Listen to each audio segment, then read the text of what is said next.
Bonjour à tous, dans cette nouvelle vidéo, je vais vous expliquer comment j'ai réussi, en appliquant une technique de négociation très importante, à gagner plus de 800 € avec un seul mail. Bienvenue sur Comment négocier. Bienvenue sur la chaîne Comment négocier, je m'appelle Fred, ça fait 8 ans que je travaille en tant qu'acheteur dans des entreprises et l'objectif de cette chaîne YouTube, c'est de vous donner des outils et des techniques de négociation à appliquer au quotidien pour réaliser des économies. Si le principe de cette chaîne vous plaît, vous pouvez déjà vous abonner et vous inscrire aussi à la liste email, c'est le premier lien en description. Dans mes emails, je partage 2 fois par semaine du contenu additionnel à ces vidéos. Ça vous est sûrement déjà arrivé de vouloir négocier quelque chose ou demander quelque chose à quelqu'un et de recevoir un non, et du coup de vous arrêter là en disant bah tant pis, c'est pas grave. C'est normal, ça arrive à tout le monde, moi ça m'arrivait très régulièrement, et en fait de plus en plus récemment, j'ai décidé de ne pas accepter le premier non comme une vraie réponse, et c'est ce que je vais vous expliquer dans cette vidéo. Pour replacer le contexte, je suis papa d'un petit garçon et récemment on a dû le placer dans un système de garde.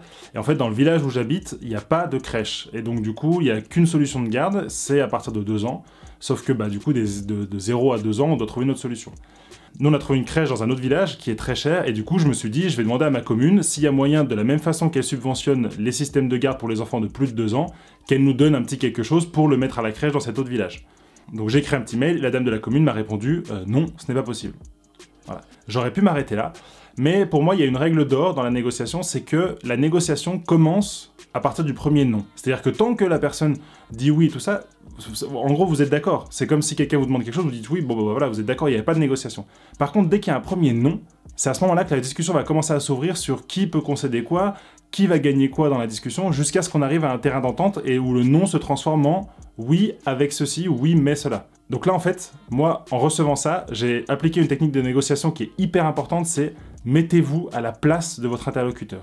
Donc moi je me suis dit, ok, cette dame qui travaille à la commune, elle a vraisemblablement pas forcément le pouvoir de décider, et aujourd'hui, quand elle a reçu cette demande, ça rentrait pas forcément dans le modèle classique des demandes de garde d'enfants, et donc du coup elle a dit non. Donc je me suis dit, moi en lui faisant la demande, je lui ai demandé de revoir un peu tout le système d'aide aux parents du village, et ça demandait certainement de réunir plusieurs personnes, de faire une commission, de faire voter ça au conseil communal, voilà. Et donc ça demandait tellement de choses que la réponse la plus simple était de dire non, ce n'est pas possible. Donc moi je me suis mis à sa place et je me suis dit je vais transformer cette situation qu'elle considère comme quelque chose de général en juste une situation ponctuelle. C'est-à-dire que moi, Frédéric, j'ai besoin d'aide et donc pour faciliter sa prise de décision, je me suis dit je vais lui construire la solution, je vais lui amener la solution toute faite. Donc ce que j'ai fait, c'est que j'ai dit voilà, nous aujourd'hui, la crèche de mon fils, ça coûte tant. Je suis allé me renseigner sur combien ma commune aidait les familles qui ont des enfants de plus de 2 ans. J'ai vu, je sais pas, c'est, je dis n'importe quoi, 14%. Et j'ai dit voilà, aujourd'hui d'après ce que j'ai trouvé sur votre site internet sur la garde d'enfants, vous subventionnez à hauteur de 14%.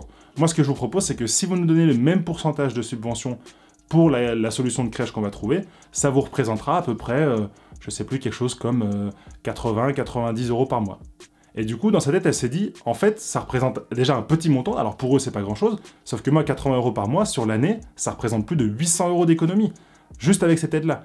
Et donc, grâce à cette solution que je lui ai apportée, elle a pu juste présenter au conseil communal en disant « Il y a une famille qui nous a demandé de l'aide, comme on n'a pas de solution de garde en dessous des moins de 2 ans », ça c'était l'argument que je lui avais donné en disant « En gros, comment font les parents qui habitent ici pour faire garder leurs enfants de moins de 2 ans puisque vous n'avez pas de solution ?»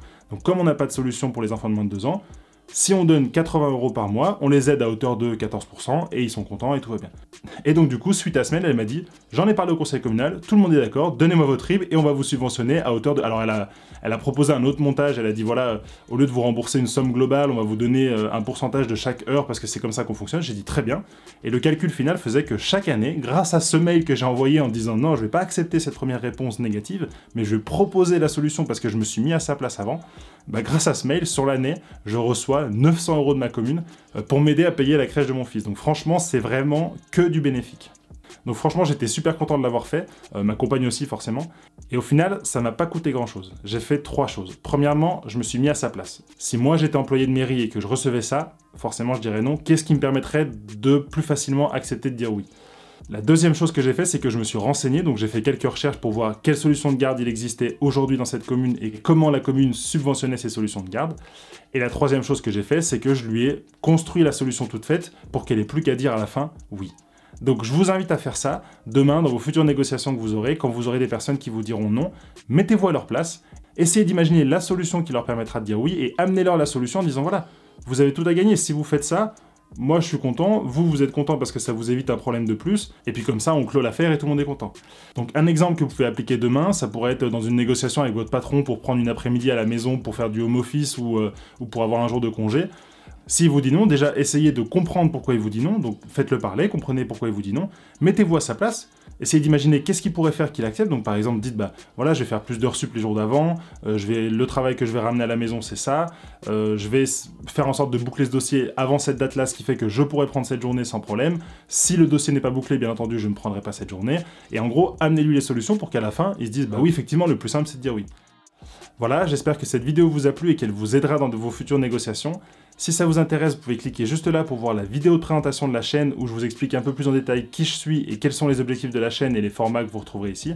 N'hésitez pas à aller la regarder et on se retrouve très bientôt. Et d'ici là, négociez mieux et surtout, soyez audacieux. Allez, ciao!